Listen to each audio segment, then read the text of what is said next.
international content from Europe, Asia, Africa, and now right here in the USA.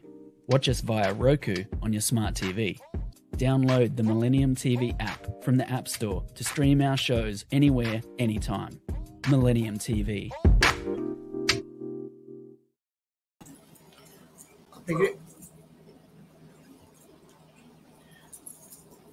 প্রিয় দর্শক, আজকের আমেরিকাতে আমি নূর মোহাম্মদ তাফাদার আমাদের নিউ ইয়র্ক স্টুডিওতে।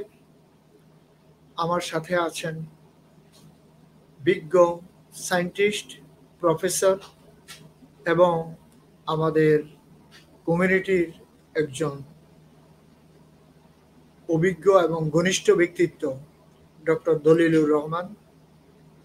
উনি যে আমাদের স্টুডিওতে দয়া করে আসছেন, ওনাকে ধন্যবাদ জানাই। স্যার, আপনি আমাদের স্টুডিওতে আসছেন মিলেনিয়াম টিভি এবং মিলেনিয়াম নিউজে আজকের আমেরিকা শোতে। আপনাকে অশেষ ধন্যবাদ স্যার।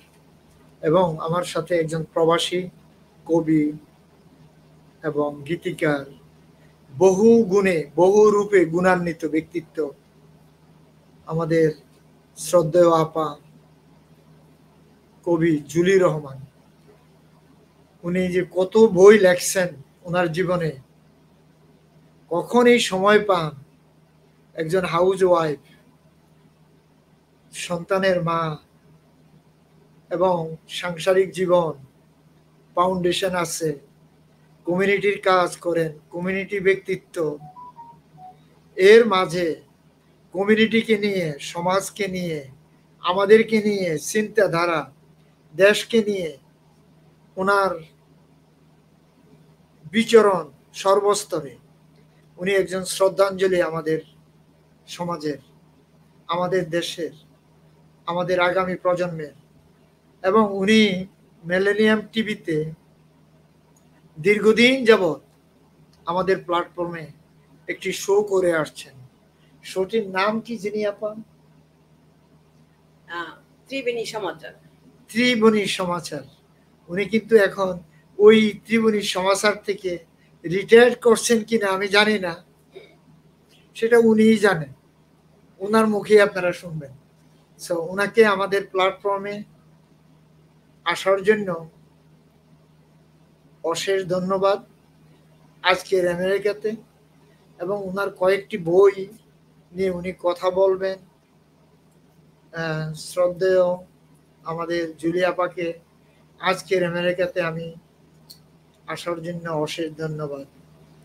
জুলি আপা, প্রথমে আপনাকে দিয়েই শুরু করব, পরে আমার শ্রদ্ধেয় বড় ভাইয়ের কাছে আসব। আপনি সমাজের জন্য, আমাদের কমিউনিটির জন্য, আমাদের এই সেই সৌদি আরব থেকে শুরু করে এই যাবৎ নর্থ আমেরিকাতে, নিউ ইয়র্কে অনেক কিছু করে আসছেন। আপনার উদ্দেশ্য কি? আসলে ধন্যবাদ মিলেনিয়াম টিভি এবং মিলেনিয়াম টিভি সিইও জনাব নূর মোহাম্মদ। প্রথমে উনি আমার গলা কেটে ফেলেছেন প্রবাসী কবি বলে। আমি প্রবাসী কবি না, সরি। আমি প্রবাসী কবি স্বীকার করতে রাজি না, কারণ আমি প্রবাসে যাওয়ার আগেই বাংলাদেশে সাহিত্য করেছি এবং বাংলাদেশে বড় বড় কবিদের সাহিত্য করে আমি প্রবাসে গিয়েছি। কিন্তু আমাদের কপাল এতই খারাপ, আমরা বৈগণ্য পীড়িত মানুষ, যে কারণে আমাদের কপালে তকমা ঝুলে থাকে আমরা প্রবাসী কবি। এমনকি ডায়াসপোরা লেখক হিসেবে আমরা এই সমাজে অনাদৃত, অবহেলিত। যাকে সেটা আমি, আপনি যে কথাটা বলছেন এটাকে আমি উইথড্র করলাম। আপনি সম্পূর্ণ বইগুলো বাংলাদেশ থেকে করা, বাংলাদেশ একাডেমিতে করা, এবং বাংলাদেশে আপনি এই বইগুলো উন্মোচন করেন এবং বাংলাদেশেই আবার প্রকাশ করেন। বাংলাদেশে ওখানে সাংবাদিক সম্মেলন করে এগুলোকে আবার প্রসার করেন। বাংলাদেশের বই মেলাও আপনি যান, সেটা আমি দেখি আমার নিউজ মিডিয়াতে। আর বই মেলা শুধু যাই না, আমি অনেক ছোটবেলা থেকে, আমার ভাগ্য ভালো যে আমার বড় ভাই একজন কেমিস্ট্রি টিচার ঢাকা ইউনিভার্সিটিতে, যখন তার হাত ধরে আমার বই মেলা যাওয়া, আমি তখন 8ম শ্রেণীর ছাত্রী। দেখুন, আমি আপনার গুণান্বিত, আমি জানি আপনার বড় ভাইয়ের,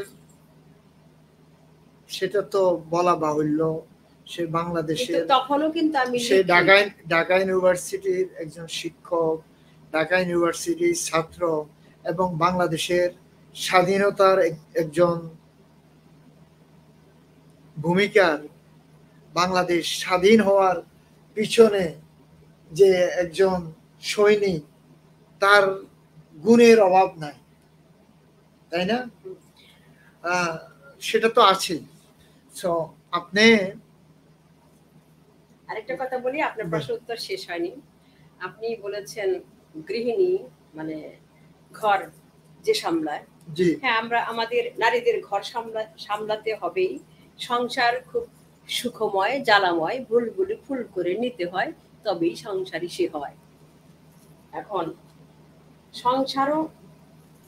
সংসার মেনটেন করে, স্বামী পুত্র সন্তান মেনটেন করে চলাটা ভীষণ টাফ ব্যাপার।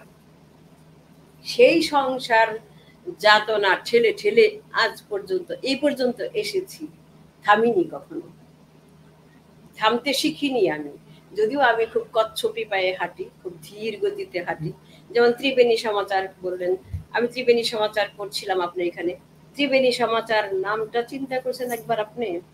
আমি এখানে এসেও দেখেছি 3 নদী, হাডসন রিভার, ব্রন্স, আরেকটা রিভার আছে। আর আমি কলমাই পাড়ের কন্যা, আমার গ্রামের তীর তীর করে বয়ে চলা এখন কলমাই, একসময় সে যৌবনা ছিল। এই সব কিছুর সমন্বয়ে আমার ত্রিবেণী সমাচার। আর আমার সাজকতার কাব্য, কথা, সুর, এটাও আপনার এখানে আমি করেছিলাম 2 বার। এরপর আমি ভাবলাম যে না, সাজকতার কাব্য, কথা, সুরটা আমি সাজকতাতেই রাখি, আপনার এখানে আমি ত্রিবেণী সমাচারটাই করি।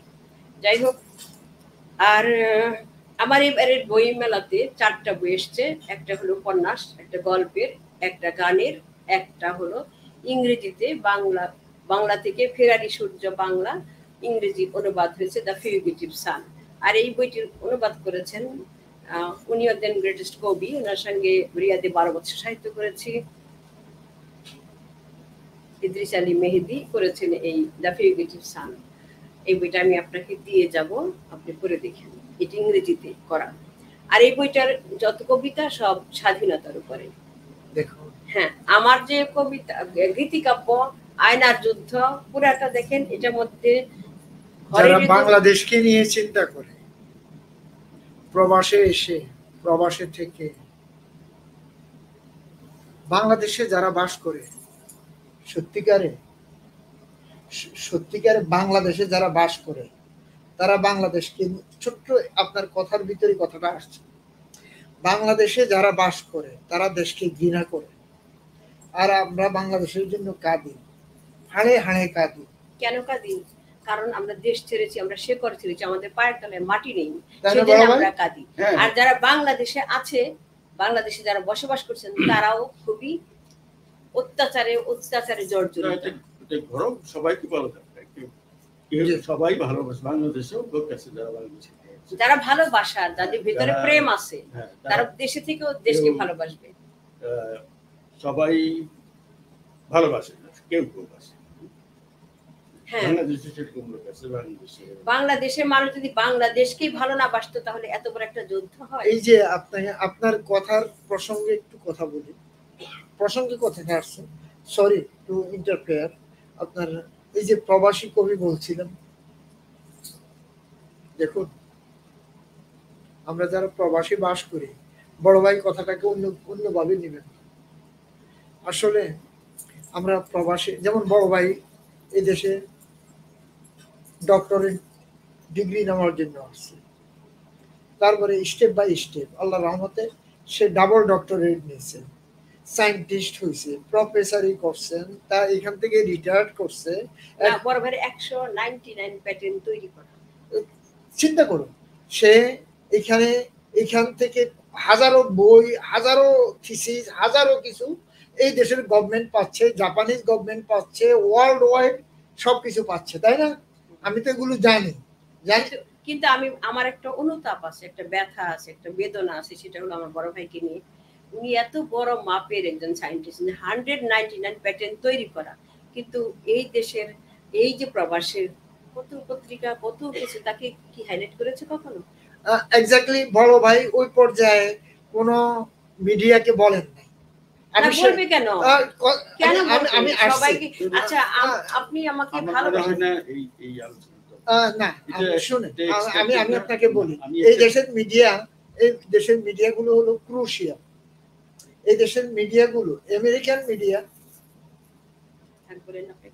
ওকে ওকে এনিওয়ে লিসেন, আমি একটি কথা বলছি, মিডিয়া কমেন্টটা যখন বলে একটি কথা বলছে যে এটা এক্সপেক্টেড, এটা আমরা কখনো এটা আশা করি। আমি এই দেশের সিস্টেমে আমি তার সবই পেয়েছি। আমি হাইয়েস্ট অনার পেয়েছি, হাইয়েস্ট অ্যাওয়ার্ড পেয়েছি, আমি সায়েন্টিস্ট অফ দ্য ইয়ার হয়েছি, আমি গোল্ড মেডেল পেয়েছি। আমার তো সেগুলো প্রকাশ করা দরকার নেই। Exactly. We love it. We respect it. That's all. Thank you very much. আমি আসি স্টেপ বাই স্টেপ আপনার যে এখন বড় ভাইয়ের কাছে যাই। আমি আপনার কাছে আসবো। বড় ভাই doctor Dalilur Rahman, as a scientist আপনি বাংলাদেশকে অনেক কিছু দিয়ে আসছে। বাংলাদেশ স্বাধীনতার পিছনে একজন অগ্রযোদ্ধা। আমরা পিছনের সারিতে ছিলাম। এখন এখানে এসে জুলিয়া আপা যেগুলো বলছে এগুলো আমি বাদ দিলাম। রিটায়ার্ড করছেন, বর্তমানে কি করছে? আমি রিসার্চে যে সমস্ত কাজ করেছি এবং যাদের সাথে অনেক উচ্চ মানের বিজ্ঞানী এমনকি নোবেল প্রাইজ পাওয়া তারা আমার টিচার, কেউ কেউ তাদের সাথে রিসার্চ করেছি, আমি তাদের সান্নিধ্যে আসতে পেরেছি। তো আমি একটি বই লিখছি, সেটা হলো মহৎ প্রাণের সান্নিধ্যে। ধরেন যে টপ লেভেলের সায়েন্টিস্ট যাদের সাথে আমার কাজ করা হয়েছে, যাদের কাছে আমি শিখেছি, যারা টিচার ছিল, তাদের সাথে আমার কি ইন্টারাকশন হয়েছিল, কি কথা হয়েছিল, সেই সব নিয়ে একটা বই লিখছি। সেটা হলো মহৎ প্রাণের সান্নিধ্যে। তারপর আমি যে রিসার্চ করেছি তার উপরে আপনার বাংলায় আমি সায়েন্টিফিক মেটেরিয়ালস বাংলায় লিখছি যাতে আমি আগে থেকেই লিখতাম, আমাদের ভাষার জন্য ইংরেজির থেকে বাংলায় সায়েন্সের জিনিস লিখেছি, সেরকম একটা আমার হবে। আরেকটি জিনিস হলো যে আমি নিজেও কবিতা লিখি। জানি আপনি বহু গুণে গুণান্বিত। তারপরে আপনার থেকেই তো আপনার বোন, এগুলো আপনাদের থেকেই তো আপনাদের, আমার মনে হচ্ছে যে আপনাদের আব্বা আম্মা থেকেই তো আপনারা পেয়েছেন। এখন আপনাদের তার চেয়ে বড় কথা হলো এখন ফ্যামিলির আমি সবার বড়। আমার একটা লিডারশিপ আছে, যে জন্য জুলি রহমান সহ আরো 6 জন লেখক লেখিক এখন আমাদের ফ্যামিলিতে আছে। এবং তারা বই ছাপছে, লিখছে। এই যে একটা বাংলায়, যে বাংলা নিয়ে আমরা গর্ববোধ করছি, বাংলায় আমরা ফ্যামিলি থেকে যে জিনিসটা করার চেষ্টা করছি সেটা লিডারশিপটা আমি নিচ্ছি। বাংলাদেশকে নিয়ে, বাংলা ভাষাকে নিয়ে। আপনাকে আরেকটা জিনিস বলতে হবে, সেটা হচ্ছে যে আমি কিন্তু প্রথাগতভাবে কোনো সার্টিফিকেট মুক্তিযোদ্ধা, কিন্তু মুক্তিযুদ্ধের সময় অনেক মুক্তিযোদ্ধার সাথে আমি গোপনে কাজ করেছি। এটা বলতে গেলে আপনার বাসার সামনে একটা পানের দোকান দিয়ে বসেছি। সেখানে আমাদের জানাশোনা মুক্তিযোদ্ধা আসতো, আমি অবগত তাদের বিভিন্ন ইনফরমেশন অনেক কিছু দিয়ে হেল্প করতাম, সহযোগিতা করতেন। এবং মুক্তিযুদ্ধের সময় কয়েকবারই মার খেয়েছি, একবার প্রায় মেরেই ফেলেছিল। তো বাঁচারই কথা ছিল। ওই যে পিছনের ব্যাকগ্রাউন্ড থেকে যে কাজগুলো সেগুলো করছি। কিন্তু আমার বাবা মারা যায় 71-এ, ফলে আমি সবার বড়, আমি মুক্তিযুদ্ধে যেতে পারিনি। মার শুনে অজ্ঞান হয়েছে, ফিরে এসেছি, যাইনি। তো কিন্তু আমার মাও মুক্তিযুদ্ধের কাজ করছে। মার কাছে মুক্তিযুদ্ধের যোদ্ধারা আসতেন রাতে,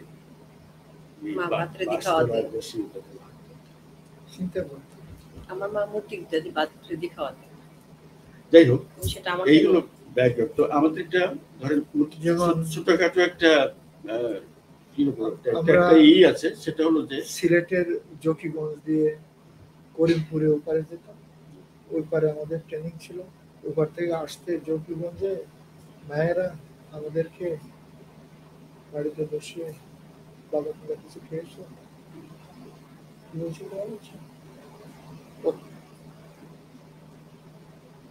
কত সেই অনেক ঘটনা ঘটেছে। একবার পাশের বাড়িতে বাঘের অ্যাটাক করেছিল, সেটা যে খুব ছোট, আমার মা নিয়ে একটা গর্তের মধ্যে সব ছেলে মেয়ে নিয়ে পালিয়েছিল, ভুলেই গেছে জুলিয়াবাকে ভুলেই গেছে, মানে প্যানিকে। যে 5-6 ছেলে মেয়ে নিয়ে মানে একদম গর্তের মধ্যে গিয়ে প্রচুর ক্ষেতের ভিতরে পরে দেখে যে এক মেয়ে নাই সাথে। অনেক কিছু ঘটেছে। যাই হোক, আল্লাহর রহমতে দেখুন একটা দেশ 9 মাস যুদ্ধের পরে শর্ট টাইমে স্বাধীন হয়েছে। যেভাবে হোক, ইন্ডিয়ান গভর্নমেন্টের সহযোগিতায় হোক, আমাদের বাংলাদেশের আমাদের যুদ্ধের সহযোগিতায় হোক, যেভাবে হোক, হ্যাঁ, মুক্তিযুদ্ধকে নিয়ে কারাই গর্ববোধ করবে না, এটা একটা বিশাল জিনিস। সেটা তারপরে ধরেন বাংলার নিয়ে যে 52 বা 52 যে আন্দোলন, যে আমাদের গর্বের জিনিস, তাই না? যে সবাই যে যাই বলো, 52 সালে ভাষা আন্দোলন না হলে, আপনি বিশ্বাস করেন, আমি আমাদের কোম্পানি কোম্পানির কম্পিউটার তো আমার পার্সোনাল কাজের জন্য ইউজ করতে পারি না। আমি যখন বলছি যে আমাদের ভাষার কাজ আমি করি বাংলায় এবং আমার এটা বাংলায় করতে হবে, তো সে আমাকে রিটেন পারমিশন দিয়েছে, ইউজ বেঙ্গলি প্রোগ্রামিং। আমার করার কথা না, আমরা চিন্তা করি, কিন্তু দেশের মানুষদের হেল্প করে আপনাকে ভালো কাজ করতে চান। সুতরাং আমি ইংরেজি থেকে বাংলায় অনেক আর্টিকেল লিখছি, সায়েন্সের অনেক কিছু, সেগুলি বই করার ইচ্ছা। এখন আমি সব কাজ করছি। আলহামদুলিল্লাহ, আপনি ভাষার জন্য, দেশের জন্য, এই এখন বর্তমানে 17-18 কোটি জনগণের জন্য এখনো যা করে যাচ্ছেন, আপনি আপনার ফ্যামিলি, মিলেনিয়াম টিভির পক্ষ থেকে, আমাদের ভিউয়ারদের পক্ষ থেকে এবং বাংলাদেশের পক্ষ থেকে অশেষ ধন্যবাদ। আশা করি যতদিন বেঁচে থাকবেন আল্লাহ যেন সেই শক্তি দান করেন। এছাড়া তো আমরা দোয়া ছাড়া তো আর কিছু করার নেই, তাই না ভাই? তাই না? দোয়া ছাড়া তো আমরা কিছু করতে পারবো না। প্রিয় দর্শক, আমরা ছোট্ট একটু বিরতিতে যাব। বিরতির পর আবার নিয়ে আসছি আপনাদেরকে আজকের আমেরিকাতে। আমাদের সাথেই থাকুন। I'm Nasrin Mosnu, immigration attorney. I was born and raised here in New York City. I have been working at various immigration firms since I was a teenager, including with my father. I'm passionate and dedicated about immigration. I am committed to provide my clients with nothing but the best. আমরা asylum office, immigration office immigration court সহ যুক্তরাষ্ট্রের 50টি state এবং বাংলাদেশ কনসুলেটে আপনাদের আইনগত সহায়তার নিশ্চয়তা দিচ্ছি। Please come and take advantage of our excellent legal services. Our initial consultations are always free. কানে কানে কথা বলতেছেন, হুইসপিং করতেছেন মনে হয়। তাই হ্যাঁ, খেয়াল করেন না গেলে। এক সেকেন্ড। প্রিয় দর্শক, আমরা আবারও ফেরত আসছি আজকের আমেরিকাতে। আমাদের সাথে আছেন ডক্টর দলিলুর রহমান এবং কবি জুলি রহমান। আমরা যাব কবি জুলি রহমানের কাছে। জুলি আপা, আপনি আমাদের সমাজের জন্য, আমাদের জন্য এবং আমাদের দেশের জন্য অনেক কাজ করছেন, তবে আপনার কাজের মূল্যায়ন সরকার, জনগণ, কমিউনিটি কেউই দিতে পারবে না। এর মূল্যায়ন আমরা কেউই দিতে পারবো না। জানি না আল্লাহর তরফ থেকে এই রেওয়ার্ড যদি আসে, আমাদের সমাজ আমরা মিস ইউজ করি।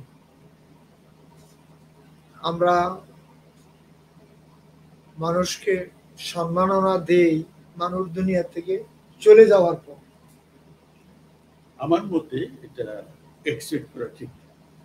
আমার কাজ আমি করে যাচ্ছি, এবং যদি ভালো কাজ হয় লোকে কখনো না কখনো সেটা করবে, দেখবে। সেটাই আমি ওটা নিয়ে আমি ইয়ে করবো, যেমন আমি এক্সপেক্ট করবো কেন কেউ দেখবে, কেউ যেমন বাংলাদেশকে গড়ে তোলার জন্য, একটি বাংলাদেশ হওয়ার জন্য যে আমাদের আদি পিতারা হোসেন শহীদ সরওয়ার্দী, যেমন ফজলুল হক থেকে শুরু করে তারা যেই কাহিনী করে গেছে, তার থেকে তো একটা বাংলাদেশের সৃষ্টি হয়েছে, তাই না? ওই নামগুলো তো এনিওয়ে আমি ওগুলোর দিকে যাচ্ছি না। একটা ইতিহাস আছে, থাকবে। আমার কথা হচ্ছে কি, যেমন আমরা যদি যার যার কাজটা করি, আমরা এক্সপেক্ট করবো কেন রিটার্ন পেতে হবে না। আমি রিটার্নের পক্ষ, আমি আমার কাজ করি। কিছু রিটার্নের কথা আপনি যেটা বলছেন, রিটার্ন বলতে যেমন জুলি রহমান অসুস্থ অবস্থায়ও আমি দেখতেছি সে চলতে পারছে না। সে আপনার বোন, আপনি A to Z সব জানেন। সে চলতে পারছে না, বেড থেকে উঠতে পারছে না, ফোন ধরতে পারছে না। তারপরেও কিন্তু কোনো অনুষ্ঠান যদি কোনো কিছু হয়, তার যে আত্মার একটা টান, সে যে যেতে পারলো না। 4টা বই হয়, তারপরে সে ধর দেখুন তো 40টা বই লিখছে। আমার কথা হলো এখানকার একজন ফিলোসফার, এখানকার একজন ফিলোসফার বলছে, if you have something just give it away, don't expect to return anything, just give it. বুঝছেন? আমি একটু বলি, বলেন। আমাকে আসলে ভালোবাসে মানুষ, ভালো না বাসলে আমি 2008-এর 8ই জুন এখানে এসেছি। 9ই জুন আমাকে বাংলাদেশ বন্ড সোসাইটি ডাকলো যে আপনি আমাদের সদস্য, একজন সম্মানিত সদস্য হবেন এবং আপনি আমাদের পত্রিকার একজন হবেন। আমরা এত বড় দায়িত্ব দিচ্ছেন, আমি তো চাকরি করি এখন, তো আমার তো এটা সম্ভব হবে কিনা জানি না। তারপর আমি অনেক কষ্ট করে ওনাদের সঙ্গে ছিলাম। 2017-তে ওনারা আমাকে আমার সমগ্র সাহিত্য নিয়ে একটা অনুষ্ঠান করলো, জুলি রহমানের সমগ্র সাহিত্য। সেখানে ছিল আমার গীতিকাব্য, গান, নাচ, নাটক, এমনকি আমার কবিতা। তো এরপরে বাংলাদেশ বন্ড সোসাইটি এবং এটা করলেন কে? শাহেদ ভাই, শামীম ভাই, এরা অনেক অনেক ভালো, এদের কাছে অনেক ঋণী। আমি কিন্তু চাইনি, বলিনি যে আমার জন্য কিছু করেন। আমি নিজেও কিন্তু একজন লাইভ মেম্বার। হ্যাঁ, তো লাইভ মেম্বার হয়েছেন। হ্যাঁ, এখন লাইভ মেম্বার অনেকেই হয়েছে। তো আমাদের বাংলাদেশ ব্রঞ্জ সোসাইটি, আমি যেহেতু ব্রঞ্জে এসে পড়লাম, আমার ব্রঞ্জে মনে হলো যেন দ্বিতীয় জন্ম হলো। বাংলাদেশ থেকে এই সরাসরি ব্রঞ্জে আসলাম। যাই হোক, আমি যখন স্টার্লিং এসে দাঁড়াতাম, সম্মানটা কিভাবে, শুধু অ্যাওয়ার্ড দিলে যে সম্মান হয় সেটা না। ওনারা বলতেন কি ওই যে ভাই মারা গেলেন যে করোনাতে, উনি বলতেন যে জুলি রহমান ব্রঞ্চে স্টার্লিং দাঁড়ালে স্টার্লিং হাসি।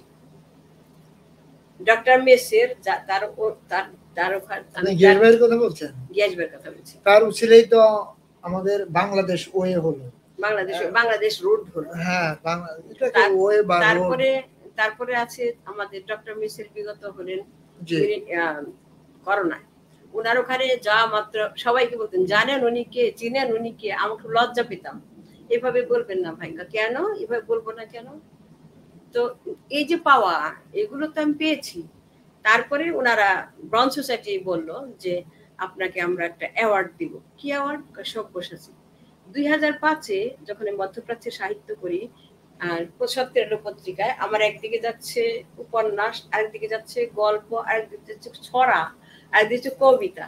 তো আমি মানে 10টা বৎসর ওখানে 7টা বছর রাতে ঘুমাইনি আমি। ঘরে কোচিং সেন্টার, বাচ্চাদের পড়াই স্কুলের, আবার এই লেখালেখি। তো আমি পুরস্কার পেয়েছি, সেগুলো অবশ্যই পেয়েছি, না চাইতে পেয়েছি। এই যে না চাইতে পাওয়া, চেয়ে পাওয়ার চেয়ে না চাই পাওয়ার মধ্যে যে কত সুখ, সেটা বলছি আর কি। আমাকে তখন বললো যে সব্যসাচী, আমাকে আবার ওনারা ব্রঞ্জ সোসাইটি থেকে 2016-তে না 2018-তে আবার ওনারা আমাকে ইয়ে করলেন, সংবর্ধনা দিলেন।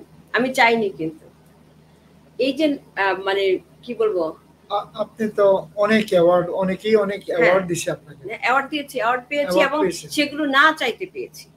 না চাইতে আছে না এখানে। এখন অ্যাওয়ার্ড মানে একটু লজ্জা লাগে, মানে শুনি আর কি, জানি না, শুনি যে অ্যাওয়ার্ড মানে নাকি সামথিং। তো ওরকম না। তো আমাকে 2017 বর্তমানে 2017-তে যখন আমাকে সব্যসাচী অ্যাওয়ার্ড দিলেন ব্রঞ্জ সোসাইটি, এই অ্যাওয়ার্ডটা দিলেন হলো তখন 17-18, তখন ছিলেন আমাদের নিউ ইয়র্কের যে শামীম ভাইয়ের হাতে ওইটা নিলাম স্বাধীনতা দিবসে নিলাম। সেই দিনও আমার ছিল ঘরের ইঁদুর কাটিয়ে দেওয়া নাম যে রাজাকার, স্বাধীনতার উপরে গীতিকাব্য।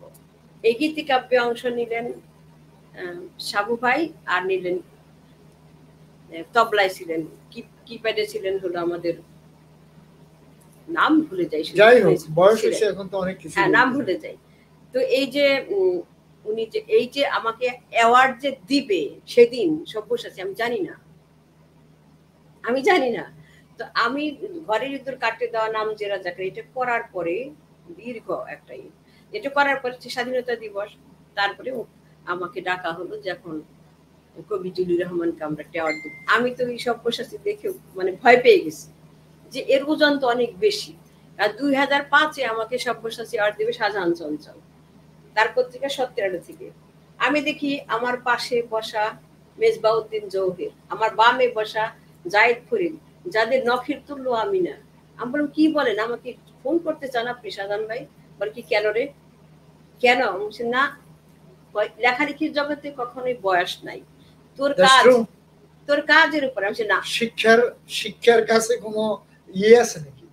তারপর তখন 2005-এও কিন্তু আমি নিলাম না, নেই, কারণ আমার মনে হলো যে এর ওজন আমার বহন করার মতো ক্ষমতা হয় নাই এখনো।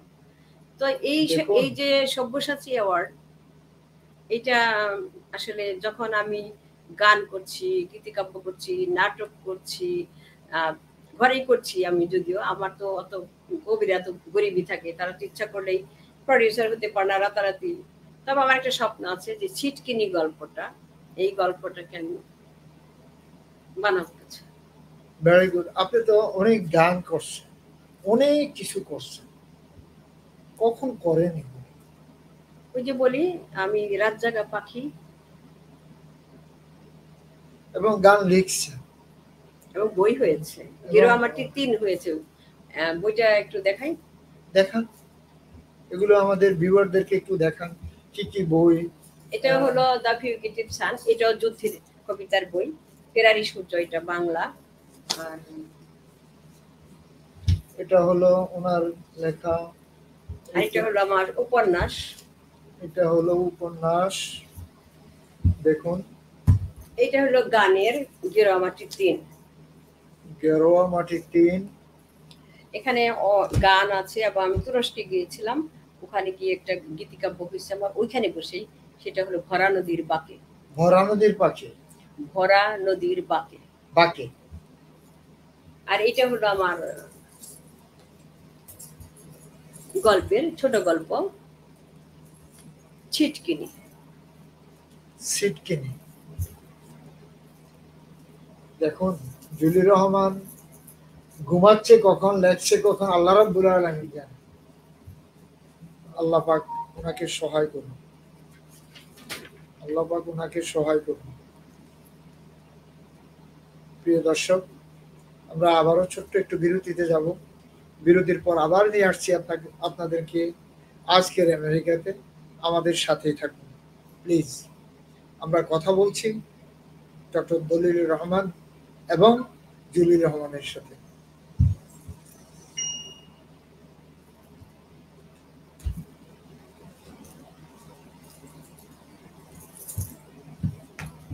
ওগুলো এনে দিচ্ছি আপনাকে, ওই বইগুলো সামনে এনে দিচ্ছি, ওটাও দেখাবো। ওগুলো দেখানোর বাকি আছে, ওগুলো দেখাবো।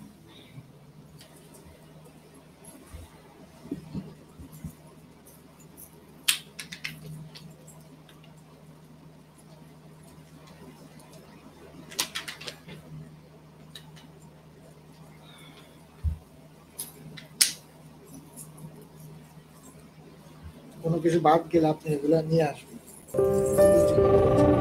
মা, আমি ড্রাইভে আছি, পরে কল করছি।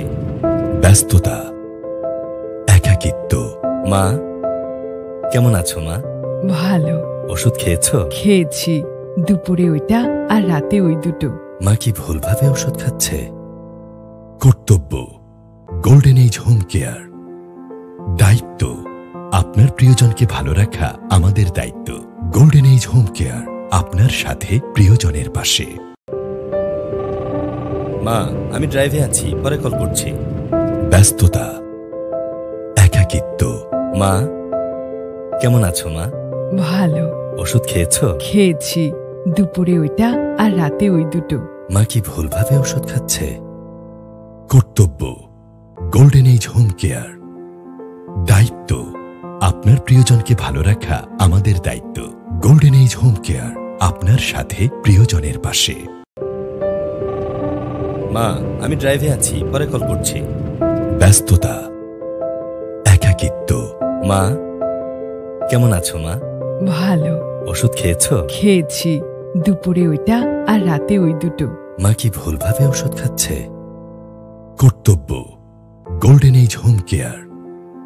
দায়িত্ব, আপনার প্রিয়জনকে ভালো রাখা আমাদের দায়িত্ব। গোল্ডেন এজ হোম কেয়ার, আপনার সাথে প্রিয়জনের পাশে। মা, আমি ড্রাইভে আছি, পরে কল করছি। ব্যস্ততা, একাকিত্ব। মা, কেমন আছো মা? ভালো। ওষুধ খেয়েছো? খেয়েছি, দুপুরে ওইটা আর রাতে ওই দুটো। মা কি ভুলভাবে ওষুধ খাচ্ছে? কর্তব্য, গোল্ডেন এজ হোম কেয়ার। দায়িত্ব, আপনার প্রিয়জনকে ভালো রাখা আমাদের দায়িত্ব। গোল্ডেন এজ হোম কেয়ার, আপনার সাথে প্রিয়জনের পাশে। মা, আমি ড্রাইভে আছি, পরে কল করছি। ব্যস্ততা, একাকিত্ব। মা, কেমন আছো মা? ভালো। ওষুধ খেয়েছো? খেয়েছি, দুপুরে ওইটা আর রাতে ওই দুটো। মা কি ভুলভাবে ওষুধ খাচ্ছে? কর্তব্য, গোল্ডেন এজ হোম কেয়ার। দায়িত্ব, আপনার প্রিয়জনকে ভালো রাখা আমাদের দায়িত্ব। গোল্ডেন এজ হোম কেয়ার, আপনার সাথে প্রিয়জনের পাশে। মা, আমি ড্রাইভে আছি, পরে কল করছি। ব্যস্ততা, একাকিত্ব। মা, কেমন আছো মা? ভালো। ওষুধ খেয়েছো? খেয়েছি, দুপুরে ওইটা আর রাতে ওই দুটো। মা কি ভুলভাবে ওষুধ খাচ্ছে? কর্তব্য, গোল্ডেন এজ হোম কেয়ার। দায়িত্ব, আপনার প্রিয়জনকে ভালো রাখা আমাদের দায়িত্ব। গোল্ডেন এজ হোম কেয়ার, আপনার সাথে প্রিয়জনের পাশে। মা, আমি ড্রাইভে আছি, পরে কল করছি। ব্যস্ততা, একাকিত্ব। মা, কেমন আছো মা? ভালো। ওষুধ খেয়েছো? খেয়েছি, দুপুরে ওইটা আর রাতে ওই দুটো। মা কি ভুলভাবে ওষুধ খাচ্ছে? কর্তব্য, গোল্ডেন এজ হোম কেয়ার। দায়িত্ব, আপনার প্রিয়জনকে ভালো রাখা আমাদের দায়িত্ব। গোল্ডেন এজ হোম কেয়ার, আপনার সাথে প্রিয়জনের পাশে। মা, আমি ড্রাইভে আছি, পরে কল করছি। ব্যস্ততা, একাকিত্ব। মা, কেমন আছো মা? ভালো। ওষুধ খেয়েছো? খেয়েছি, দুপুরে ওইটা আর রাতে ওই দুটো। মা কি ভুলভাবে ওষুধ খাচ্ছে? কর্তব্য, গোল্ডেন এজ হোম কেয়ার। দায়িত্ব, আপনার প্রিয়জনকে ভালো রাখা আমাদের দায়িত্ব। গোল্ডেন এজ হোম কেয়ার, আপনার সাথে প্রিয়জনের পাশে। মা, আমি ড্রাইভে আছি, পরে কল করছি। ব্যস্ততা, একাকিত্ব। মা, কেমন আছো মা? ভালো। ওষুধ খেয়েছো? খেয়েছি, দুপুরে ওইটা আর রাতে ওই দুটো। মা কি ভুলভাবে ওষুধ খাচ্ছে? কর্তব্য, গোল্ডেন এজ হোম কেয়ার। দায়িত্ব, আপনার প্রিয়জনকে ভালো রাখা আমাদের দায়িত্ব। গোল্ডেন এজ হোম কেয়ার, আপনার সাথে প্রিয়জনের পাশে। শহীদ কাজীর ওয়াইফ নাজমুন্নেসার পিয়ারি 21 পদের প্রাপ্ত অনেক মিলিনিয়াম টিভিতে একটা প্রোগ্রাম করার ইচ্ছা ছিল তার। থাকলে কোনো ইচ্ছা, উপায় থাকতে হবে, না থাকলে আমি কিভাবে করবো?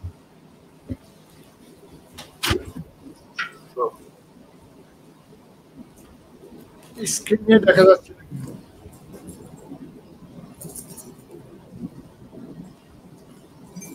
প্রিয় দর্শক, আবারও ফেরত আসছি আমরা আজকের আমেরিকা।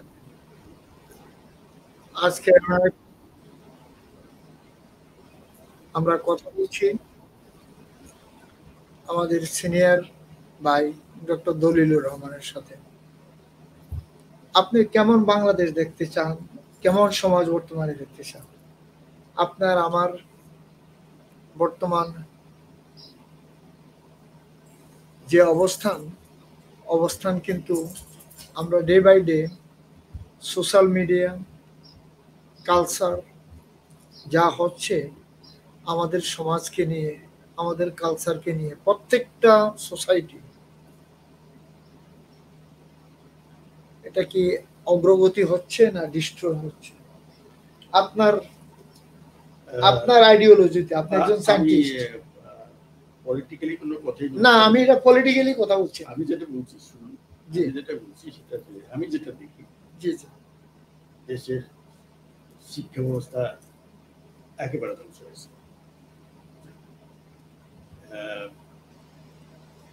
নৈতিকতা বলতে নেই। তারপরে এটা কাউকে বুঝতে পারবো না। আমার মনে হয় যে চেঞ্জটা এরকমই হবে।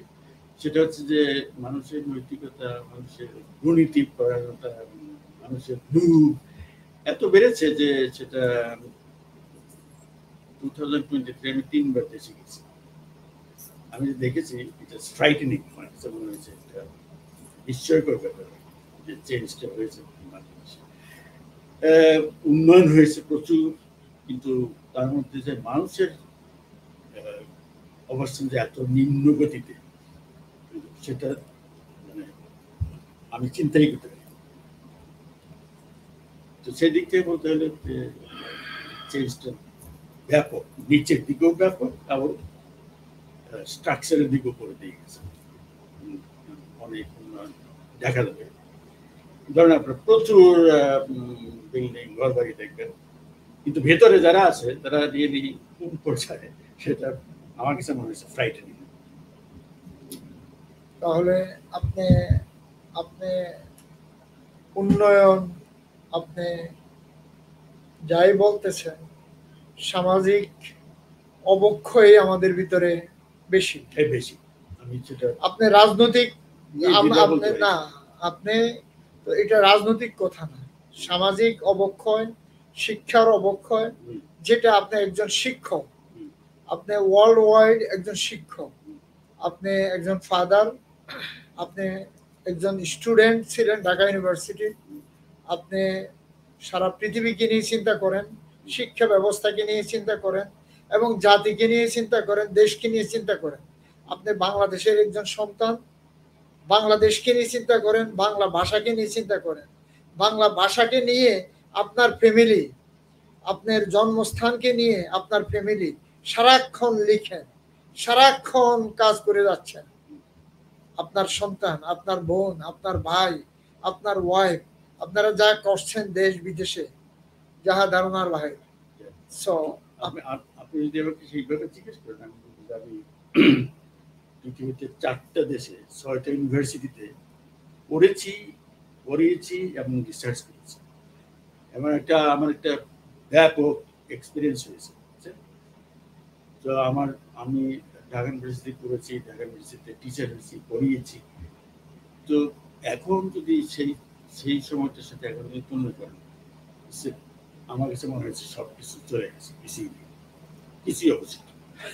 আপনি দেখেন যে ইউনিভার্সিটির কথা বলছেন, সেই ইউনিভার্সিটিটি ছিল আপনার সময়ে ওয়ার্ল্ড ক্লাস ইউনিভার্সিটি, তাই না? এখন কি সেই ইউনিভার্সিটি ওয়ার্ল্ড ক্লাস আছে বড় ভাই? এনিওয়ে, এটা বলতে গেলে আমরা রাজনৈতিক কথায় চলে আসবো। এখন বাংলাদেশে বোধহয় 17 উপরে ইউনিভার্সিটি।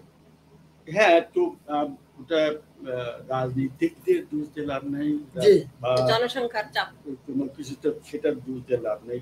সামাজিক অবক্ষয়টা যে দেশের মানুষের জন্য হয়েছে, এটা তো বিনা দ্বিধায় বলা যেতে পারে। যে দুর্নীতি, এটা তো শুধু সরকার নেই, তো সবাই করছে। তো এইটা থেকে আমাদের রক্ষা পাওয়ার কি উপায় আছে? আমরা এই অবক্ষয় থেকে, এই ক্যান্সার থেকে আমরা কিভাবে রক্ষা পাবো?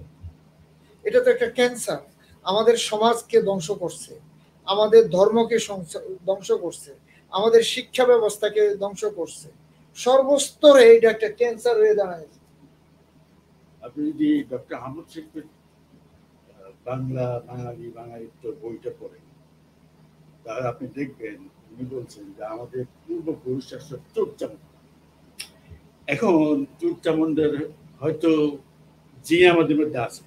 আপনি যদি সারাক্ষণ মনে না রাখেন যে আমাকে দুর্নীতি টানবে, আমাকে লোভে টানবে, আমাকে চুরিতে টানবে, বা আমি ওটা হব না, আপনাকে সেটাকে সারাক্ষণ আপনাকে কনসাস থাকতে হবে যে আমি ওটা হব না, আমি চেঞ্জ হব, আমি ভালো করব। তো সেইটা তো মানুষের নেই। মানুষের এখন যেটা হয়েছে সেটা হচ্ছে যে পুরাটাই টয়াকার কয়াকার। আপনি টাকার জন্য কি না করেন। আপনি দেখেন একজন পেটের ভিতরে স্বর্ণ নিয়ে ধরা পড়ছে, তো এক্সরে করলে তো বেরিয়ে যাবে। কিন্তু ঘটনাটা যে চোরা কারবারি, মানুষের টাকার ডুবে যে যেমন পাচ্ছে। ধর্ম ব্যবসায়ীরা ওই শ্রীলঙ্কা থেকে ট্রেনে করে ইয়াবা নাকি নিয়ে এসে টাকাতে চিন্তা করছেন না? এই ব্যাপারে আমি একটু বলি, একটু ইন্টারাপ্ট করি। সেটা হলো সমাজ কাকে নিয়ে? ব্যক্তিকে নিয়ে। ব্যক্তিকে নিয়ে সংসার, ব্যক্তিকে নিয়ে সমাজ, ব্যক্তিকে নিয়ে রাষ্ট্র। এখন আমি ব্যক্তিগতভাবে যদি অনেস্ট না থাকি, হবে না, কোনো কালেও হবে না। ব্যক্তিগতভাবে প্রতিটা মানুষকে অনেস্ট হতে হবে, চিন্তায় চেতনায় সর্বক্ষণ সততার লালন পালন করতে হবে। আরেকটা জিনিস আছে, সেটা হলো যদি আপনি ন্যায় বিচার প্রতিষ্ঠা না করতে পারেন, তাহলে চেঞ্জ হবে না, কিন্তু নিচের দিকে যাবে। বড় ভাই, বিচারটা না থাকে, যদি বড় ভাই আপনি যদি অন্যভাবে না নেন, একটা কথা উঠাতে পারি আপনার সাথে শেয়ার করার। না, ঠিক আছে, কোনো রাজনৈতিক না। দেখেন, সারা পৃথিবীতেই আমরা একটা জায়গাকে শ্রদ্ধা সম্মান করি, যেখানে আইনটাকে গড়া হয়, তাই না? আইনকে প্রণয়ন করা হয় রাষ্ট্রে, সেটাকে কংগ্রেস বলেন আর পার্লামেন্ট বলেন। একজন পার্লামেন্টেরিয়ানকে অন্য একটা দেশে কুচি কুচি করে তার অস্তিত্ব পাওয়া যাচ্ছে না। বলেন আপনি, আমি বুঝতে পারছি কি বলছেন। তার কোনো অস্তিত্ব পাওয়া যাচ্ছে না। এবং আপনি যে দেশে থাকেন, আপনি আর আমি যে দেশে থাকি, তদন্তকারীরা এটা অ্যাটলিস্ট 3 মাস, 4 মাস, 2 মাস পরে এটা 100% তদন্ত করে তারা মুখ খুলবে, তার আগে তাদের জবান খুলবে না। আর দেখা যাচ্ছে তদন্তকারীরা তদন্ত করার আগেই তারা বলছে যে এই ব্যক্তি চোরাকারীর সাথে জড়িত, এটা এর সাথে জড়িত, এর সাথে জড়িত, এর সাথে জড়িত। তোমরা কিভাবে তদন্ত করলা? এটাকে ডাইভার্স করা হচ্ছে না এটা তদন্ত করা হচ্ছে? আর এটা কি আদৌ মানুষকে জবাই করা হয়েছে, না আদৌ তাকে একটা কোনো কাউকে জবাই করা হচ্ছে? আপনি তাদের কথাটা নিতে পারছেন না কেন? কারণ তাদের ক্রেডিবিলিটি যে জিনিসটা নাই, রাইট? কারণ তারা যেটা আপনি তার উপরে আস্থা রাখতে পারছেন। কারণটা হলো যে আমাদের দেশে যে তদন্তগুলো হয় সেটা ঠিক মতো হয় না, ঠিক মতো করা হয় না, ফলে তাদের উপর যে বিশ্বাস মানুষের সেটা নাই। এগুলা এখন নানান ধরনের প্রোপাগান্ডা হচ্ছে, এই হলো ব্যাপারটা। কিন্তু আসলটা আপনি এদেশে একটা তদন্ত হবে, তারপরে সঠিক তথ্যটা বেরিয়ে আসবে এবং সেটা সঠিক বিচার হবে। এখানেও আছে অনেক কিছু, কিন্তু অ্যাটলিস্ট এই দেশে সেটা হয়। আমাদের দেশে যেহেতু সেটা হয় না ঠিক মতো, সেজন্য মানুষ নানান ধরনের গল্প বানাচ্ছে। আমি এটা আশ্চর্য হয়ে গেলাম, একটা মানুষ তাকে জবাই যেভাবেই হয়েছে, তাকে এটাকে যেভাবে আমাদের মিডিয়া এবং আমাদের যে সরকার, দুই দেশের সরকার বলেন, এটাকে হাইলাইট করে এটাকে করছে। তো আমার মনে হয় এটা একজন মিডিয়া কর্মী হিসাবে, আমি তো জার্নালিস্ট না, আমি একজন মিডিয়া কর্মী হিসাবে বলবো যে এটাকে হয়তো বা ঘটনাটাকে ডাইভার্স করে ওই ফ্যামিলিটাকে ধ্বংস করা হচ্ছে। ফ্যামিলিটার ওয়াইফ আছে, চিলড্রেন আছে, তারা কোথায় আছে চিন্তা করুন। তোমরা কেন এটা করছো? তুমি একজন ডিবি, তোমাকে head of the department of the DB তোমাকে বলা হয়। তুমি একটা দেশে গিয়ে তুমি যদি মিডিয়ার সামনে এইভাবে বলো, তাহলে তোমার সিক্রেট থাকলো কোথায়? সিক্রেটে কোথায়? তুমি কি পলিটিশিয়ান, না তুমি এমপিতে দাঁড়াইছো, না তুমি কোথাও লিকচার দিতে গেছো, না তুমি professor? What the hell going on? Sorry to say that. এটা দেশের অস্তিত্ব নিয়ে কথা, দেশকে নিয়ে কথা। দেশের অস্তিত্ব বলতে কিছু তারা রাখছে না। এনিওয়ে, আমরা কথায় আসি। জুলিয়াপা, আপনি দেশের ভ্রাতৃত্ব, দেশের অস্তিত্ব কে নিয়ে যেভাবে লেখছেন এবং যে বইগুলো আপনার আরো আছে, আপনি এই বইগুলোকে আমাদের সামনে নিয়ে আসেন তো দেখি কি কি বই আছে। আর আপনার, আমি তো মাত্র এই বছর যে 4টা বই করেছি, সেই 4টা বই আনছি, আর 2টা বই বাড়তি এনেছি, কারণ আমার গেরুয়ামাটি 3 হয়েছে, তো গেরুয়ামাটি 1, 2 হয়েছে। আর এই বইটা আয়নার যুদ্ধ, এটার পুরাই স্বাধীনতার উপরে গীতিকাব্য। আমার যত গীতিকাব্য এটার মধ্যে আছে বেশিরভাগই স্বাধীনতার উপরে। আর এটা হলো গেরুয়ামাটি গানের 1, আয়নার যুদ্ধ। আয়নার যুদ্ধ, এটার ভিতরে কি কি আছে দেখুন প্রিয় দর্শক। আয়নার যুদ্ধে আছে আয়নার যুদ্ধ। আয়না একটা মেয়ে যে স্বাধীনতার যুদ্ধে গেছে, স্বাধীনতার যুদ্ধ যখন লাগে তখন সে হয়। আপনার বয়স ছিল কত? আমার বয়স তখন বড় ভাই কত হবে, 7 না 8 এরকম হবে। আপনার মা আপনাকে রেখে ঘরতে চলে গেছে? আমার মা আমাকে রেখে ঘরতে চলে গেছে। এমনকি আমার মা পরবর্তীতে যে রান্না করতেন ভাত মুক্তিযুদ্ধে, আমাকে নিয়ে নিন, আমি তখন বুঝতাম মুক্তিযোদ্ধাদেরকে খাওয়ানোর জন্য। কতটা ভুল হলো, কারণ হলো প্যানিক। পাশের বাড়িতে পাক ভেনেরে অ্যাটাক করছে, পাশের বাড়িতে। হ্যাঁ, আমার মা যেহেতু মুক্তিযোদ্ধাদের ভাত খাওয়ায়, হ্যাঁ উনি ভাবছেন যে আমার এটা গোপনটা কেউ বলে দিয়েছে, কেউ বলে দিয়েছে, কাজে তার ভয় যে তার পাক বাহিনী সেই খবর পেয়ে আমাকে অ্যাটাক করতে আসছে। আসলে অ্যাটাকটা হয়েছে পাশের বাড়ি। আসলে তখন যে সময় প্যানিকে জি জি আমি বুঝতে পারছি। 5-6টা ছেলে মেয়ে, তো আমি ঢাকায়, উনি সবাইকে নিয়ে তাড়াতাড়ি করে গিয়ে পালাইছে, গিয়ে একটা গর্তের মধ্যে সেখানে কচু ক্ষেত ছিল, এই ছিল, এক মেয়ে নিতে পারে না, এটা মনেই নেই। আর তখন তো আমার বাবা মারা গেছেন, আমার বাবা তো 24শে মার্চে বাবা মারা গেছেন, 25শে মার্চে ঢাকায় আগুন। এই খবর তো শুনতেছি। আমার জেঠুকে আমি জিজ্ঞেস করি, জেঠু স্বাধীনতা কি, মানে এত ছোট আমি, জেঠু পাকিস্তান কি, পূর্ব পাকিস্তান কি, এগুলো আমি আমার আবেদ আলী জেঠা ছিলেন, উনি খুব মার্জিত রুচিশীল শিক্ষিত, দিক দিয়েও খুব জায়গান্তিক ফিগার, বৃহত্তর কুমিল্লার সন্তান তাই না? বৃহত্তর ঢাকার সন্তান, কুমিল্লা যাব কেন? মূর্তি আমরা ঢাকার। তো এখন ধামরাই থানার, আর ধামরাই থানা ঢাকা জেলা, আর স্বামীর বাড়ি সাভার, বাপের বাড়ি ধামরাই। আমার কোনো বাড়ি নেই। আপনার কোনো বাড়ি নেই? না। আপনার বাড়ি দেয় নেই? না, আমার কোনো বাড়ি নেই। চিন্তা করছেন ওনার বলে কোনো বাড়ি ঘর দেন নাই? কোন বাড়ি নেই, আমার বাড়ি নেই। সাহিত্যিকরা সত্য করে না, সাহিত্যে যা দেখবেন তার দেখছেন কি বলে দিল আব্দুল্লাহ সাইদ, আমার টিচার, বাংলার টিচার। আলহামদুলিল্লাহ, যে মিথ্যা কথা যত সুন্দর ভাবে বলতে পারবা তত ভালো সাহিত্য। না আমার বাড়ি নাই কেন? এই কবি সাহিত্যিকদের বাড়ি থাকলে, বাড়ির চিন্তা থাকে তো লেখা আর হয় না, বাড়ি না থাকাই ভালো। আলহামদুলিল্লাহ, দেখছেন বললাম তো বাড়ি নেই, এটা মিথ্যা। সুন্দর সুন্দর বাড়ি আছে তাই না?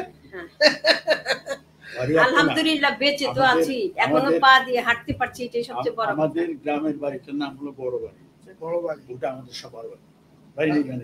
আলহামদুলিল্লাহ, বড় বাড়ি, আমারও বাড়ি, সবার বাড়ি, বড় বাড়ি। আচ্ছা, আয়নার যুদ্ধ নিয়ে একটু বলি। আয়নার যুদ্ধটা হলো, আমি এটা লং আইল্যান্ড গিয়ে মিউজিক দিয়েছি, এত কষ্ট করেছি, শিল্পীদের নিয়ে গেছি, শিল্পীদের কাছে আমি ঋণী। এই শিল্পী ছিলেন নাসরিন চৌধুরী, শিল্পী ছিলেন পাপি মনা, শিল্পী ছিলেন তাহমিনা শহীদ। এরা আমার কাছ থেকে একটা হালালাও নেয় নাই, একটা পয়সাও নেয় নাই, কারণ আমি ওনাকে পয়সা দিতে দিতেই শেষ। ওই যেখানে মিউজিক দিতে গেলাম ওখানে পয়সা দিতে দিতে আমি ফকির, আমি তেমনিও ফকির। কবিদের কি পয়সা টয়সা থাকে নাকি? তারপরে ওনারা আমার গানগুলো গেয়ে দিলেন এবং চমৎকার গান করলেন। আর এটার যে কবিতাগুলো, গীতিকাব্য তো, গান কবিতা, গান কবিতা। তো আয়না যেটি মেয়েটি, সে আয়না মেয়েটা হলো রাজাকারের শিকার হয়, একজন রাজাকার, যে রাজাকারের বাড়িতেই কাজ করে, কাজের বেটি। তো খুব সুন্দরী থাকে আয়না, অপূর্ব সুন্দরী। আয়নার তখন এই রূপে ওই রাজাকার ওকে মিলিটারি দিয়ে ধরাই দেয়, তারপরেও ওকে ছাড়ে না, শেষ পর্যন্ত ওকে ঢাকা শহরে বাড়ি করে দেয়। তুই থাকবি আয়না মহল নাম দিয়ে ঢাকা শহরে বাড়ি করে দেয়। তো ওর যে ভিতরে খেদ, ওর যে ভালোবাসার মানুষ আয়নার, সে তার পাশে, কিন্তু তার সাথে সে মানে মিশতে পারছে না। ও কষ্ট বুকে যে আমি তো নাই, মৃত। তো তখন ওই রাজাকারের হাত থেকে অস্ত্র তখন জমা দেয় না, ওই রাজাকারের হাত থেকে অস্ত্র নিয়ে ওই রাজাকারকে মারে আয়না। এই হলো আয়নার যুদ্ধ। Very good. আর এটা পুরাই গীতিকাব্য। এটা হলো গানের, এটা গানের গেরুয়া মাটির পথে 2, গেরুয়া মাটির পথে 2, এটা হলো গানের। দেখুন, আর গেরুয়া মাটির পথে 3 গানের এবার হয়েছে। এটা হলো গেরুয়া মাটির পথে 3, খুবই সুন্দর একটি বই, ফার্স্ট ক্লাস। আর এটা এক হয়েছে অনেক আগে, গেরুয়া মাটির পথে 1। আপনি অনেক সুন্দর সুন্দর গীতিকার গানের সুন্দর সুন্দর বাহির করছেন। আপনার 2024-এ বইমেলায় এই বইগুলো আপনার দেখছেন তাই না? খুবই সুন্দর এবং ভালো বিক্রি হয়েছে এবার বই। হ্যাঁ, দেখছি আমরা, আমাদের নিউজও হয়েছে, আমাদের নেটওয়ার্কে আপনাদেরকে নিয়ে অনেক অনেক মানুষের ভিড় আমরা দেখছি। তবে আরেকটি কথা জিজ্ঞাসা করব, কামিং ইয়ার 2025-এ আপনার কি কি আসছে হ্যাঁ আমাদের দর্শকদেরকে ভিউয়ারদেরকে যদি অগ্রিম কিছু জানান? হ্যাঁ 2025 ইনশাল্লাহ আশা আছে, যদি সুস্থ থাকে আল্লাহ যদি সুস্থ রাখেন। তো আমার হবে উপন্যাস যুদ্ধ ও নারী। এই যুদ্ধ নারী নিয়ে একটু কথা বলি। যুদ্ধ ও নারী 1980 সনে লেখা, এখনো বইটা করতে পারিনি, সবকিছু হেফাজতে লিখে রাখছেন। হ্যাঁ যুদ্ধ ও নারী 1980 সনে করা। এই যুদ্ধ ও নারীটা আমি ছাড়তে পারিনি। আমি যখন মধ্যপ্রাচ্যে যাই তখন এই যুদ্ধ নারীটা আমার সঙ্গে সঙ্গে যায় সেখানে, কারণ আমি তখন পত্রিকায় দেই নাই, কোনো পত্রিকায় দেই নাই। তখন মধ্যপ্রাচ্যে যখন গেলাম তখন সত্যের আলো পত্রিকা, শাহজাহান চঞ্চল উনি হলেন সাধারণ সম্পাদক, উনি বললেন আমাকে যে লেখা চাইলেন। তখন আমার বড় ভাইও কিন্তু আমেরিকা থেকে ওই সত্যের আলো পত্রিকায় লেখালেখি করেন, বড় ভাই এখান থেকে আমার কাছে লেখা পাঠান সেই পত্রিকায়। সেখানে ওয়াহিদুল ইসলাম বিগত হয়েছেন, অসম্ভব ভালো মানুষ ছিলেন, সাংবাদিক, একজন শিল্পী, একজন লেখক, মানে সাংঘাতিক ধরনের মেধাবী লোক। তো উনি ইংরেজি আরবি পত্রিকার ভিতরে 2 পাতা বাংলা করতেন। সেই 2 পাতা বাংলার মধ্যে আমার কবিতা থাকতো শীর্ষে, বড় ভাইয়ের কবিতা থাকতো শীর্ষে প্রথম পাতায়, এবং পত্রিকার উপরে আমাদের দুজনের ছবিও থাকতো। ওখানে শাহজাহান চঞ্চলের ছবি থাকতো, জায়েদ ফরিদের ছবি থাকতো। এই কাজগুলো করতেন ওয়াহিদ ভাই। উনি করলেন অনিবাস পত্রিকা। তারপরে এই যে ডক্টর এখন যে আমেরিকাতে হয়ে আসলেন, এখন যে যিনি এমপি ডক্টর মোমেনকে আমরা পত্রিকার মাধ্যমে সৌদি আরব থেকে বিদায় দিই। ডক্টর মোমিনকে নিয়ে আমরা পত্রিকা ওখানে একটা স্কুলের শিক্ষক ছিলেন। হ্যাঁ অনিবাসী যে পত্রিকাটা, সেটা ডক্টর মোমিনকে উৎসর্গ করে আমরা করি, তাই না? তখন সে রিয়াদে একটা স্কুলের শিক্ষক ছিলেন। হ্যাঁ শিক্ষক ছিলেন, মাঝে মধ্যে আমাদের সাথে সাহিত্যে অ্যাড হতেন। আমাদের সাথে ভালো আড্ডা দিতেন। হ্যাঁ আমার সাথে একবার আমার একবার রিয়াদে দেখা। ফরেন মিনিস্টার হওয়ার আগে ওনার সাথে একটা নজরুল সম্মানের কথা হয়েছিল। আমি বললাম যে আমি জুলি রহমানের ভাই, শুনে বলে জুলি কোথায়, তো আমরা তো ব্রঙ্কসে থাকে, তো অনেক কিছু জিজ্ঞেস করে। উনি ওখানে ছিলেন সেই সময়, আমি এখান থেকে একবার সৌদি আরবে ওই সময় ভালো একটা গ্রুপ ছিল। হ্যাঁ সেটা he is good hearted man, দো গুড হার্টেড ম্যান। আচ্ছা এরপরে আমি আমার উপন্যাসটা নিয়ে একটু বলি। 1980 সনে লেখা এই উপন্যাস। তো আমার ওই যে পরীক্ষার গ্যাপে যে বাড়িতে যেতাম, আমি তো ঢাকাতে পড়াশোনা করেছি, তো মা বলতেন কি সারাটা দিন তুই শুধু দুলুর ঘরে কি করিস। মা আমার বড় ভাইয়ের নাম ডাকলাম দুলুর ঘরে কি করিস, এত শুয়ে থাকতে পারিস। আমি তো আসলে লিখতেছি। তো তখন আমার হাতে ওই 1980 সনে এটা শেষ হলো, 1980 থেকে 1982 আমার উপন্যাস শেষ। তারও আগে হয়েছে রক্তচোষা আমার উপন্যাস। তো এই বইগুলো, এই কাজগুলো যে আমি করছি গোপনে নীরবে, এগুলোর কোনো প্রকাশ নাই। তখন মধ্যপ্রাচ্যে যাওয়ার পরে সত্যের আলো পত্রিকা আমাকে এই সুযোগটা দিল, এবং এইটা করে দিল আমার হাজব্যান্ড। উনি কাঁচা লেখাগুলো নিয়ে পত্রিকায় যায়, আবার লেখা প্রিন্ট হলে উনি বাসায় আসে। ওনার জন্য ওনাকে আগে মঞ্চে তোলা হতো, ফজলুর রহমান নন্দীকে মঞ্চে তোলা হতো, পরে আমাকে বলকি আপনার কোনো ভ্যালু নেই, আপনি লিখতেছেন শুধু, আপনি প্রকাশ করতে পারতেন না। উনি যদি আমাদেরকে এরকম করে না আসতেন, সহযোগিতায় না থাকতেন। তারপরে বাস্তব সত্যি তো একদম, যেমন আপনি যেমন আপনাকে যেমন আপনারা বাসায় যে কাজগুলো করেন, বা আমাকে আমার পিছন থেকে যে যদি কেউ সহযোগিতা না করতো, আমি এই পর্যায়ে আসতে পারতাম। আমি কৃতজ্ঞ আরেকজনের কাছে, তিনি হলেন আমার বড় বন্ধুল্লাহ আসানা সাত্তার। কিভাবে আমার মেয়েকে স্কুলে দিলাম, বড় মেয়েকে স্কুলে দেওয়ার পর স্কুল ম্যাগাজিন বেরোচ্ছে। আমার ছোট মেয়ে যখন আমার কাঁধে 2 মাসে, তো ওই ম্যাগাজিন দেখে আমি টান দিয়ে ওরে খুলে নিয়ে ম্যাগাজিনটা পড়ছিলাম। তখন ওইখানে ছিল ওনার একটা কবিতা আসানা সাত্তারের। তো কবিতাটা পরে উনি আমার পাশে, আপনার মতো পাশে বসা, কি কবিতা লেখে, এগুলা আমার পত্রিকায় দেয়। উনি এটা শুনে রেগে দাঁড়িয়ে গেছে, তুমি জানো আমি কি? আপা আমি তো আপনি কি জানি না, আমার এই কবিতাটা পড়লাম সেজন্য বললাম। হ্যাঁ আপনি কি করেন? আমি কিছু করি না, ভয় পেয়ে গেছি রীতিমতো। আমি সারা জীবনে একটু ভীতু। পরে বলি কি না আপনার ফোন নাম্বার দেন, আপনি কোথায় থাকেন? উনি থাকে ধীরাতে, আমি থাকি মালপুহাতে, যেরকম ব্রঞ্জ আর ম্যানহাটন। হ্যাঁ তারপরে উনি ওইটা পরের দিন বিকেলে আমাকে ফোন করেছেন, ফোন করে বলে আপনার কবিতা দেন।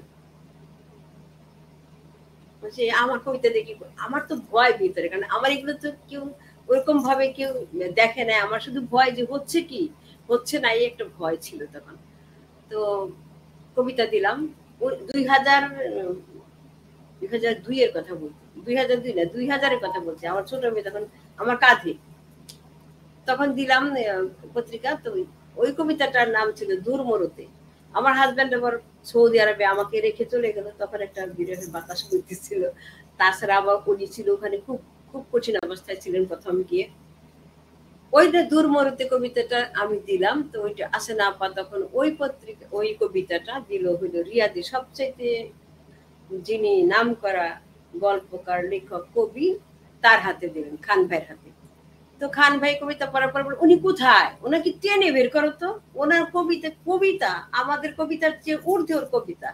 আসে না আপা, আমার ফোন দিয়ে বলে কি জুলি তুমি না বলে, আমি তুমি করে বললাম, তুমি না বলে কিছু না। আপা কি হয়েছে? বল কি তুমি তো কিছু না, তুমি আগামী শনিবার আগামী স্যাটারডেতে আমার বাসায় আসবা, কিভাবে আসবা আমি জানি না, আসতে হবে। তা আমি তারপরে অত কিছু উনি বলেন, গেলাম। আমি দেখি কবিতার হল রুমে ঢোকার পরে দেখি সবগুলো দাঁড়াই গেল আমাকে দেখি। আমি কি এরকম করে কেন, এরকম করতেছে কেন?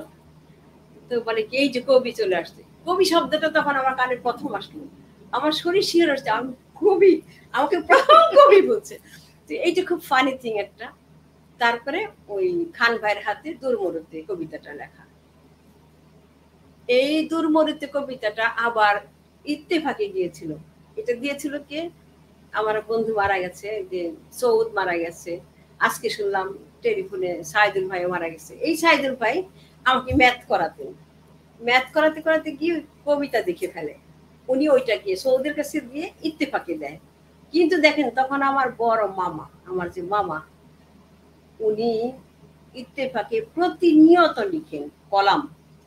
আমি কিন্তু দেই নাই তখন। যাই হোক, এই তো আমার উপন্যাস চলছিল 2 বছর টানা। আর সাহিত্য জগতে ঢোকা আমার আসে না। যদি ওনার কবিতা আমি না পড়তাম, আমি হয়তো কোনোদিন সাহিত্য জগতে ঢুকতে পারতাম না। বুঝতে পারছি। আমাদের সময়, প্রিয় দর্শক, অলমোস্ট এন্ডের পথে। আপনার লাস্ট ওয়ার্ড, আপনার প্রবাস জীবন কত সময়ের? আপনি তো অনেক গীতিকার, সুরকার, অনেক কিছু গান, অনেক কিছু নিয়ে ব্যস্ত, অনেক কিছুর সাথে আছেন। যদি লাস্ট কিছু আমাদের দর্শকদের মুখে আমাদেরকে বলেন। লাস্ট কিছু কি চান সেটা বলতে হবে তো। আপনি বর্তমান প্রজন্মকে, আগামী প্রজন্মকে কি দিতে চান? আপনার কি আছে, কি সম্পদ আছে, কি করতে চান, যদি একটু শোনান। এবার বইমেলাতে শুনলাম শিশু সাহিত্য নিয়ে কথা।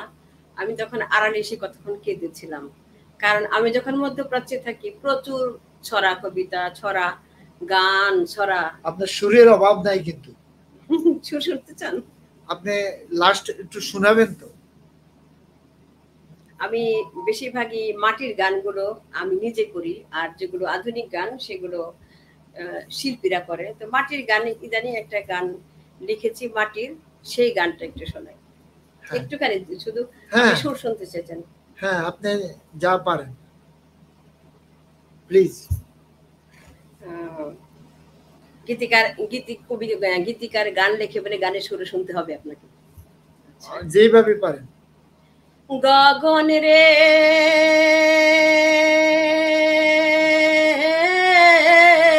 গগন তুই বিনে দুঃখ বলবো কারু কাছে রে, প্রাণের গগন রে, গগন রে গগন, তুই বিনে দুঃখ বলবো কারু কাছে রে, তুই তো আকাশ বিশাল মনে, এই না ভুবন মাঝারে, প্রাণের গগন রে, যদি সুখের কাছে দুঃখ বিলাই, অপবাদের জ্বালা যে পাই, বাতাসের কানে দিলে দুঃখ আনে ঝড়ের বারতা, প্রাণের বোম রে, তুই বিনে দুঃখ বলবো কারু কাছে রে। মাটির গান। অশেষ ধন্যবাদ আপা, আপনি খুবই চমৎকার একটি গান গেয়েছেন। আমি মিলেনিয়াম নিউ টিভি ইউএসএ এবং মিলেনিয়াম টিভির পক্ষ থেকে অশেষ ধন্যবাদ জানাই আপনাকে। দেখুন, আপনি আগামী প্রজন্মকে এই সোশ্যাল মিডিয়ার মাধ্যমে এই যে বইগুলো লেখছেন, জাস্ট তারা যেন ধ্বংস না হয়, সুপথে থাকে শিক্ষার দিকে। এবং সোশ্যাল মিডিয়া কিন্তু ধ্বংসের না, আমি সোশ্যাল মিডিয়াকে বলবো না যে ধ্বংসের, এটা ফরওয়ার্ডিং হওয়া। কিভাবে তারা নিজকে ফরওয়ার্ড হতে হবে। তাহলে একটা কথা বলি, এবার ওই যে বইমেলা লাস্ট ওয়ার্ডে আপনি কিছু দুই একটা কথা বলে। আমি বলি যে আমাদের বইমেলাতে এবার একজন প্রকাশক এসেছিলেন, জি, তখন এই প্রকাশক বই যে বর্তমানে যে বই এত লেখক এত কবি, এই নিয়ে কথা বললেন উনি। ওনার কথাটা আমার খুব চমৎকার লেগেছে। সেটা হলো যে স্বচ্ছতা। আমাদের লেখক সমাজ, আমাদের যারা প্রকাশক, যারা আমাদের বই বের করবে, এই স্বচ্ছতা জিনিসটা প্রকাশকদের নাই, যে কারণে যারা বই বের করার উপযুক্ত না তারাও প্রচুর পরিমাণ টাকা ঢেলে বই করছেন। এই কথাটা আর কি উনি বললেন, আমার চমৎকার লাগছে কথাটা। কারণ হলো কি, আবর্জনা বিবর্জিত সমাজ গঠন করতে হলে কিন্তু এসবের প্রয়োজন আছে। আপনাকে অশেষ ধন্যবাদ। লাস্ট ওয়ার্ড আপনার। আপনি যে কথাটা বলছেন, টাকাই সবকিছু না, টাকা আমাদেরকে ধ্বংসের পথে নিচ্ছে, শিক্ষাকে ধ্বংস করছে, আলোকিত পথকে ধ্বংস করছে। আমরা যেন এই আলোকিত পথ থেকে দূরে না থাকি এবং ধ্বংসের পথে না যাই। ডক্টর দলিলুর রহমান ভাই, আপনার কাছে আসি। আগামী প্রজন্মের উদ্দেশ্যে আপনি লাস্ট ওয়ার্ড কিছু কথা বলবেন প্লিজ। আমি অত বড়ভাবে কিছু দেখি না। আব্রাহাম লিঙ্কন যখন প্রেসিডেন্ট হন তখন তিনি একটি জিনিস করেছেন, তিনি 3টা লিস্ট করেছিলেন। তার মধ্যে কি কি কাজ তিনি করবেন তার 3টা লিস্ট তিনি করেছিলেন। যে সমস্ত কাজ উনি সাকসেসফুল হবেন না, কিছু করতেই পারবেন না, উনি বললেন আমি 1 সেকেন্ডও দিতে রাজি নেই, ওই লিস্টটা উনি কেটে দিলেন। যেটা তিনি কাজ করতে পারবেন সেটা আগে করলেন, যেটা সম্ভাবনা আছে সেই লিস্টটা, 3টা লিস্টের মধ্যে সেই লিস্ট উনি বাদ দিয়েছেন, যেটা তিনি কিছুই করতে পারবেন না। আমরা এই দেশে থেকে বাংলাদেশের পরিবর্তনে কিছুই করতে পারবো। সুতরাং আমার সেদিকে আমার ওইদিকে সময় দেওয়ার সময় নেই। আমি যেটা পারি সেটা হচ্ছে যে নিজের ফ্যামিলি মেম্বার যারা আসছে, যারা আছে, তাদেরকে আমি সঠিক পথে চালাতে পারবো, আমি সেটা করবো। এইগুলো আমার কথা। আমি যা কিছু করছি এইটা ভেবে করছি যে আমার ফ্যামিলি যারা আসবে তারা যেন শিক্ষিত হয়, তারা যেন আসল শিক্ষা পায়, তারা যেন আসল মানুষ হয়, এইটা আমার টার্গেট। আপনাকে আমি সেই লক্ষ্যে কিছু লিখছি, যেগুলা বাংলায় সায়েন্স থেকে শুরু করে সবকিছু। সেটা ধরেন আমার গ্রামের থেকে একটু দূরে পরিসরে, মনে করেন যে ধামরাই উপজেলায় যারা ইয়াং তারা জানবে। ছবি আঁকি, ছবি প্রদর্শনী করি, সেখানে গত বছর করেছি, এবার করবো। তো এই যে আপনার গ্রামের যারা উঠতি ছেলেপেলে, যারা কলেজ স্কুলে যায়, তাদের নিয়ে আমি একটা কিছু করছি, যাতে সঠিক করতে হয়। অশেষ ধন্যবাদ স্যার আপনাকে, ডক্টর দলিলুর রহমান। আপনি একজন সায়েন্টিস্ট, কলামিস্ট এবং দেশকে নিয়ে চিন্তা করেন, এবং 6টি ইউনিভার্সিটিতে প্রফেসরি করছেন, 6টি, এবং দেশে বিদেশে আপনার খ্যাতির অভাব নেই। আপনি যে কথাগুলো বলছেন খুবই মূল্যবান কথা। যারা আমরা যে কাজগুলো করতে পারবো না সেগুলো নিয়ে চিন্তা করার দরকারও নেই।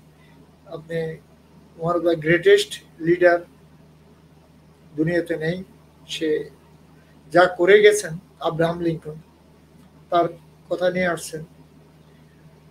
আপনাকে অশেষ ধন্যবাদ sir, brother, elder brother, millennium টিভিতে আসার জন্য। আমরা আশা করব আপনাকে ফ্রিকুয়েন্টলি দেখব, যদি আল্লাহ আপনার হায়াত দারাজ রাখেন, আপনি সুস্থ থাকেন, আমরা এই কামনা রাখি। আপনাকে অশেষ ধন্যবাদ স্যার, আপনি ফ্রিকুয়েন্টলি আসেন, ধন্যবাদ, এই দোয়া রাখি। প্রিয় দর্শক, আজকের আমেরিকা আমরা এখানেই শেষ করছি। আপনারা যে যেখানেই থাকুন, সুস্থ থাকুন, ভালো থাকুন, মিলেনিয়াম টিভির সাথেই থাকবেন। মিলেনিয়াম টিভি দেখার আমন্ত্রণ জানাচ্ছি সকল iOS এবং অ্যান্ড্রয়েড ডিভাইসে, এবং বিশ্বজুড়ে সকল স্মার্ট টিভিতে, যেমন সোনি, স্যামসাং, এলজি এবং যে কোনো ব্র্যান্ডের। আমরা অলসো রুকু, অ্যামাজন এবং আপেল টিভিতে আছি, এবং ওয়ার্ল্ড ওয়াইড হরাইজন স্যাটেলাইটে, এবং আমাদের অন্য একটি প্ল্যাটফর্ম আছে। আপনারা যে কোনো মুহূর্তে যে কোনো স্থানে পডকাস্টে দেখতে পাবেন লাইভ, এবং আমাদের ভিডিওসগুলো লাইভ, নিউজ এবং ভিডিওস, পডকাস্ট, ডিজিটাল রেডিও যাকে বলা হয়। আমাদের website millenniumnews24.com, millenniumtv24.com, world wide horizon satellite. আমাদের social media address millenniumtv24.com, millenniumtvusa24.com। আপনারা যে যেখানেই থাকুন, সুস্থ থাকবেন, ভালো থাকবেন, মিলেনিয়াম টিভির সাথেই থাকবেন। আল্লাহ হাফেজ। আবার কোনো সময় কোনো একদিন ওনাদের সাথে বা অন্য কারোর সাথে